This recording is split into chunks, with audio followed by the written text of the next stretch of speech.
Hello viewers, একাদশ ভর্তি 2024-25 এ আপনারা যারা প্রথম পর্যায়ে আবেদন করেছেন কিন্তু চান্স পাননি, তারা অপেক্ষা করছেন যে দ্বিতীয় পর্যায়ের আবেদন কবে থেকে শুরু হবে। ইতিমধ্যে হয়তো অনেকে জেনে গেছেন, তারপরেও বলতেছি দ্বিতীয় পর্যায়ের আবেদন কবে থেকে শুরু হবে ও দ্বিতীয় পর্যায়ে কি কৌশল অবলম্বন করলে আপনারা চান্স পেয়ে যাবেন বা পেতে পারেন সেই বিষয়ে ভিডিওতে আলোচনা করব। তো আলোচনা শুরুতে বলতে চাই, আপনারা যদি আমাদের এই চ্যানেলে নতুন দর্শক হয়ে থাকেন তাহলে একাদশ ভর্তির আরও আপডেট তথ্য পেতে চাইলে চ্যানেলটি সাবস্ক্রাইব করে পাশে থাকা বেল বাটনটি প্রেস করে দিবেন। তো ভিউয়ার্স, আমরা যদি ভর্তির নীতিমালা লক্ষ্য করি তাহলে এখানে দেখতে পাই যে প্রথম পর্যায়ে যে ফলাফল সেটা প্রকাশিত হয়েছিল 23/6/2024 রবিবার বিকেল অর্থাৎ রাত 8টায় আর কি। আর এখানে হচ্ছে প্রথম পর্যায়ে যারা চান্স পাবেন তার যে নিশ্চয়ন, সেই নিশ্চয়ন ফলাফল প্রকাশের পর থেকে 29 তারিখ পর্যন্ত রাত 8টা পর্যন্ত আর কি।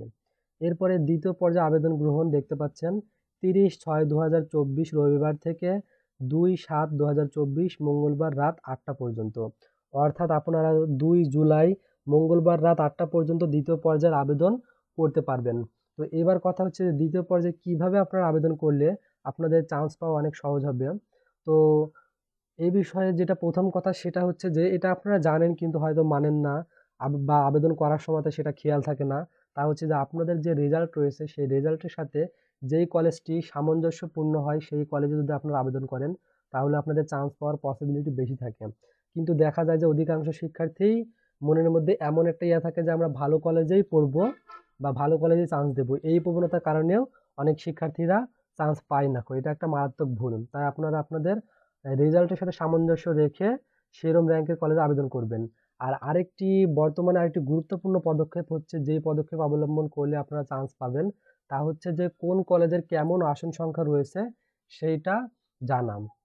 কেন জানবেন? তা হচ্ছে যে প্রথম পর্যায়ে কিন্তু প্রতিটি কলেজের সম্পূর্ণ আসন ফাঁকা থাকে, বিধায় চান্স পাওয়া অনেক সহজ হয়। কিন্তু দ্বিতীয় পর্যায়ে বা দ্বিতীয়, তৃতীয়, চতুর্থ পর্যায়ে কিন্তু সে সকল কলেজে আসন সংখ্যা কমে আসে। কেননা প্রথম পর্যায়ে কিন্তু অনেক অনেক শিক্ষার্থীদেরকেই কিন্তু প্রতিটি কলেজে অ্যাডমিশন করিয়ে থাকে, তাই পরবর্তীতে আসন সংখ্যা কমে যায়। তাই আপনাকে দ্বিতীয় পর্যায়ে খুবই ভালোভাবে আবেদন করতে হবে। তো কি করতে হবে?